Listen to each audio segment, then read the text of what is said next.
আল্লাহর হাত প্রশস্ত, আল্লাহর হাতকে সংকীর্ণ মনে করবেন না, আল্লাহর জমিনকে সংকীর্ণ মনে করবেন না। আল্লাহ পাক যাকে ইচ্ছা বেহিসাব রিজিক দিতে পারে ইচ্ছা।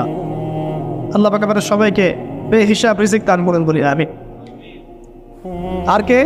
আর সেই ব্যক্তি যে এত গোপনে দান করে, যার বাহাত জানে না ডান হাত কি দান করেছে, যার বাহাত জানে না ডান হাত কি দান করেছে। আমাদের মতো নয় যে 10,000 টাকা দান করলে সবাইকে না জানানো পর্যন্ত ঘুম হচ্ছে না, এমন নয়। দান এমন গোপনে করে যে তার বাহাত জানে না ডান হাত কি দান করছে। আল্লাহ পাক আমাদের সবাইকে গোপনে দান করার তৌফিক দেয়। এর মানে এই না যে প্রকাশ্যে দান করা যায় না, প্রকাশ্যেও দান করা যায়। অন্যকে উৎসাহিত করার জন্যে প্রকাশ্যেও দান করা যায়, কিন্তু গোপন দান আল্লাহর কাছে অনেক বেশি পছন্দের। আর 7 নম্বর সেই ব্যক্তি যে নীরবে নিভৃতে গোপনে আল্লাহর কথা স্মরণ করে কাঁদে এবং তার চোখ দিয়ে অশ্রু প্রবাহিত হয়। এই 7 শ্রেণীর মানুষকে আল্লাহ পাক কিয়ামতের মাঠে আরশের ছায়া দিবে ইনশাআল্লাহ। আমরা কি পেতে চাই?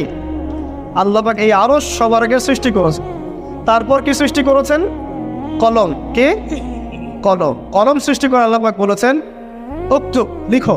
কলম বলছে মায়দা আক্তুব, আমি কি লিখবো? আল্লাহ বলছেন কিয়ামত পর্যন্ত যা হবে সব লিখো।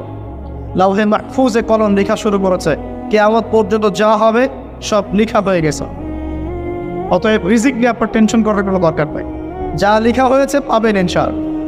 যদি হালাল পথে চান হালাল পথে পাবেন, হারাম পথে চাইলে হারাম পথে।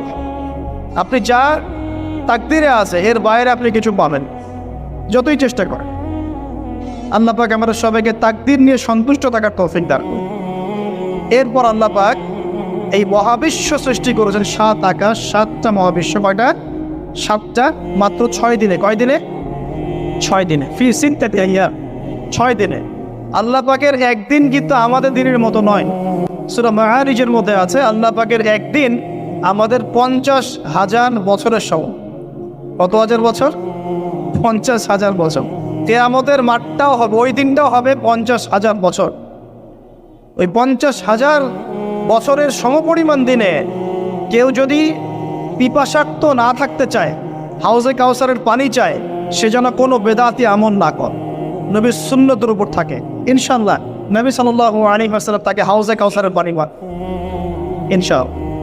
ওই 50,000 বছরের সমপরিমাণ দিনে যদি আমরা তীব্র রোদে কষ্ট পেতে না চাই, আরশের ছায়া পেতে চাই, তাহলে এই 7 শ্রেণীর অন্তর্ভুক্ত হওয়ার চেষ্টা করতে হবে। আল্লাহ পাক তৌফিক নেন।